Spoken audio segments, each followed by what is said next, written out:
నమస్తే అన్న. నమస్తే. ఎక్కడన్నా మీ మన గుల్లపోచంపల్లి అన్న లోకల్ లోకల్ పార్లమెంట్ ఏది వస్తుంది మీకు? మేడ్చల్ మల్కజ్గిరి. మల్కాజ్గిరి పార్లమెంట్ ఎన్నికలు రాబోతున్నాయి. అటు బీఆర్ఎస్ నుండి చూసుకుంటే లక్ష్మారెడ్డి, కాంగ్రెస్ నుండి చూసుకుంటే సునీత మహేందర్ రెడ్డి, బీజేపీ నుండి చూసుకుంటే ఈటల రాజేందర్ ఉండిపోతుంది. ఈ ముగ్గురు వ్యక్తులలో ఎవరి ప్రభావం ఎక్కువ ఉండబోతుంది? ప్రజలు ఎవరి వైపు ఉంటారు? వాళ్ళ ముగ్గురు ఇట్లా కంపేర్ చేసుకుంటే ఈటల రాజేందర్ అన్న అనేటనే అందరికీ పరిచయం ఉన్న వ్యక్తి. ఇక్కడ ఓకే, కాంగ్రెస్ నుంచి క్యాండిడేట్ పెట్టారు. ఆమె ఇంతకుముందుకు జడ్పీ చైర్పర్సన్ ఉమ్మడి రంగారెడ్డి జిల్లాలో ఉండే. అప్పుడు కొంతమంది తెలిసి ఉంటుంది. ప్రస్తుతానికైతే ఆమె ఎవరో కూడా ఇది తెలియదు. ఈ టీఆర్ఎస్ నుంచి పెట్టిన వ్యక్తి అయితే మాకు ఎవరికి తెలియదు. ఈటల రాజేందర్ అన్న అందరికీ పరిచయం ఉన్న వ్యక్తి. దాదాపు మా మున్సిపాలిటీ కాదు, మా ఈ మేడ్చల్ కాన్స్టిట్యున్సీ నుంచి ఆయన 30 సంవత్సరాల నుంచి ఇక్కడ ఉంటుండు. అందరికీ సుపరిచితుడే. కాబట్టి రాజేందర్ అన్న ముందు ఉన్నాడని మేము అనుకుంటున్నాం. కానీ ఆయనది కూడా నాన్ లోకల్ అని చెప్పేసి అంటారు కదా, ఆయనకు ఇక్కడ మనిషి కాదని చెప్పేసి అంటారు. ఇప్పుడు నాన్ లోకల్ అనే పరిస్థితి ఎట్లా వస్తుంది అంటే, ఇప్పుడు ఇది ఎంపీ ఎలక్షన్స్. నాన్ లోకల్ అంటే ఇప్పుడు ఆయన ఏదైతే మేడ్చల్ నుంచి లోకల్ అయితే మేడ్చల్లో ఓట్లేయాలి. మరి పక్క వేయకుండా ఉంటుంది కదా.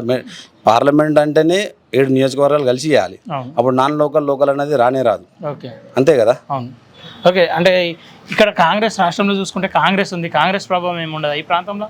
కాంగ్రెస్ ప్రభావం లోకల్ ఎలక్షన్స్, ఎమ్మెల్యే ఎలక్షన్స్ అప్పుడే అందరం చూసినాం. అది ఎట్లా అంటే ఎటు చేయాలో తెలియని పబ్లిక్ అంతా కాంగ్రెస్ చేసిరు. అది మన దగ్గర కాదు, అది రావాల్సిన డిస్టిక్లలో వచ్చింది. మన డిస్టిక్లో మన సంవత్సరాలు ఇక్కడ అంతా టీఆర్ఎస్ ఎమ్మెల్యేలు గెలిచినా కూడా ఎంపీ స్థాయికి వచ్చే వరకు వాళ్ళ ఆలోచన విధానం ఎట్లుంటుంది అంటే, సెంట్రల్ గవర్నమెంట్ పబ్లిక్కి ఏదైతే సేవ చేయగలుగుతుంది, పబ్లిక్కి మంచి పనులు ఎవరైతే చేయగలుగుతారో చూసి ఓటేస్తారు.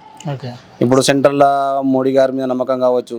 అక్కడ మోడీ గారు గెలవాలంటే కనీసం మన ప్రాంతం నుంచి మనం మంచి వ్యక్తిని ఎన్నుకొని పంపించాలని చెప్పి అందరి ఉద్దేశం ఉంటుంది. దాంట్లో ఈటల రాజేందర్ అన్న మొదటి స్థానంలో ఉన్నారు. అంటే ఈ ఏరియాలో చూసుకుంటే మల్లారెడ్డి కావచ్చు, అటు మహేందర్ రెడ్డి కావచ్చు, వివేక్ కావచ్చు, వీళ్ళందరూ బీఆర్ఎస్ నుండి బలమైన వ్యక్తులు ఉన్నారు కదా.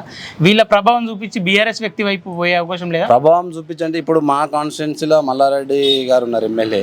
ఇప్పుడు మల్లారెడ్డి గారికి సంబంధించిన వాళ్ళే ఒక వారం రోజులలో అందరూ జాయినింగ్స్ ఉన్నాయి. అంటే దాని ప్రభావం అర్థమైపోతుంది. ఇప్పుడు మల్లారెడ్డి గారు కూడా ఏం చేయలేని పరిస్థితి. దాని త్రూ మల్లారెడ్డి గారు కూడా మనకు తెలిసినంత ప్రకారం ఈటల రాజేందర్ అన్నకే సపోర్ట్ చేయగలుగుతారు. ఎందుకంటే పాత పరిచయాలు ఉన్నాయి కాబట్టి అన్నకే సపోర్ట్ చేస్తారు. ఇక్కడ లోకల్గా మల్లారెడ్డి గారు ఎమ్మెల్యే గారు ఉన్నారు. వారికి సంబంధించిన వారే ఈరోజు సాయంత్రం మా కేఎల్ఆర్ వెంచర్లో జాయినింగ్స్ ఉన్నాయి. టీఆర్ఎస్ సంబంధించిన వాళ్ళే. మీరు బీజేపీనా? నేను లోకల్ బీజేపీ అన్న. అంటే బీజేపీ వైపు ఎందుకు పోవాలనుకున్నారు? అసలు బీజేపీ వల్ల ఏమి జరిగింది? ఈ గ్రామం ఇది గుల్లపోచంపల్లి ఇప్పుడు ప్రస్తుతం మున్సిపల్ అయిందన్న. అంతకుముందు గ్రామ పంచాయతీ. ఈ లాస్ట్ టైం మాకు మున్సిపల్ అయింది, అంతకుముందు గ్రామ పంచాయతీ.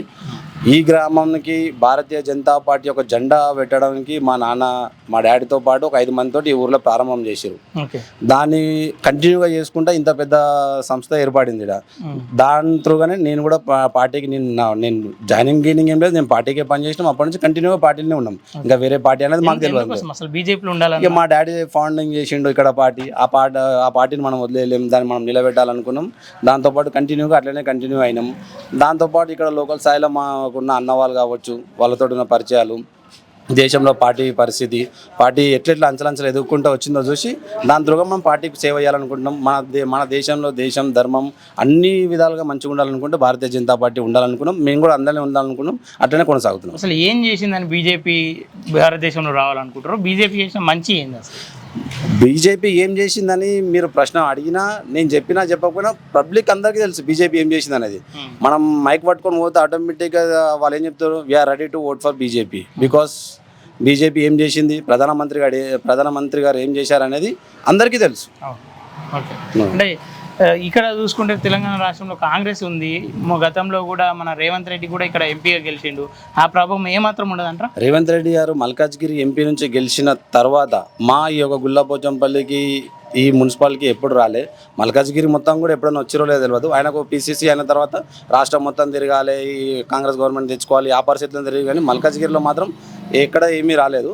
కాబట్టి ఇక్కడ అంత ప్రభావం ఉంటుందని మనం అనుకుంటాం. నాకు ఇక్కడ ఎంపీగా గెలిపించిన ప్రజలను నేను ఎప్పటికీ మర్చిపోను. ఇప్పుడు నేను పెట్టే అభ్యర్థిని కూడా గెలిపియండి అని చెప్పేసి ఆయన ఒక నినాదం ఎత్తుకుండు కదా, ఆ నినాదానికి ప్రజలు పడారంటారా? 100% పడరు. అంతే. లాస్ట్ టైం ఎమ్మెల్యే ఎలక్షన్లప్పుడు మనం ఇక్కడ లోకల్గా నేను కూడా రెగ్యులర్గా తిరిగినా కాబట్టి వాళ్ళు చెప్పిన సందేశం ఏంటంటే, ఈసారి అందరూ కాంగ్రెస్ అంటున్నారు కాంగ్రెస్ అని అట్లా వేసినారు. మన దగ్గర కూడా ఓటింగ్ పర్సెంటేజ్ అప్పుడు వచ్చింది. కానీ ఎంపీ స్థాయికి వచ్చే వరకు అది మన వైపు ఉంటుంది కంపల్సరీగా, బీజేపీ వైపు కంపల్సరీ ఉంటుంది. కానీ ఈటల రాజేందర్ కంటే ముందు ఇక్కడ ఎంపీ సీటు కోసం ప్రయత్నం చేసిన వాళ్ళు అందరూ ఈటల రాజేందర్ తోటి కలిసి పనిచేసేందుకు అవకాశం ఉందా ఇప్పుడు అసలు? ఉంటుంది కంపల్సరీగా. అంతే పార్టీలో ప్రయత్నం చేయడం తప్పు కాదు, అందరికీ పోటీ చేయాలన్న ఉద్దేశం ఉంటుంది కూడా అందరూ ప్రయత్నం చేస్తారు. కానీ ఎండ్ ఆఫ్ ద డే ఒకరికి టికెట్ వస్తుంది, ఆ ఒక్క టికెట్ ఇచ్చిన వారికి భారతీయ జనతా పార్టీ సిద్ధాంతం ఏంటంటే పని ఎవరికి టికెట్ ఎవరికి ఇచ్చినా సరే పార్టీ కోసం పని చేయాలి, అల్టిమేట్గా మనకు విజయం కావాలి. మొత్తం మీద ఇక్కడ పార్లమెంట్ ఎన్నికలు ఎవరు గెలుస్తారు అంటారు? అల్టిమేట్గా బీజేపీ గెలుస్తుంది 100%. పక్కా. పక్కా.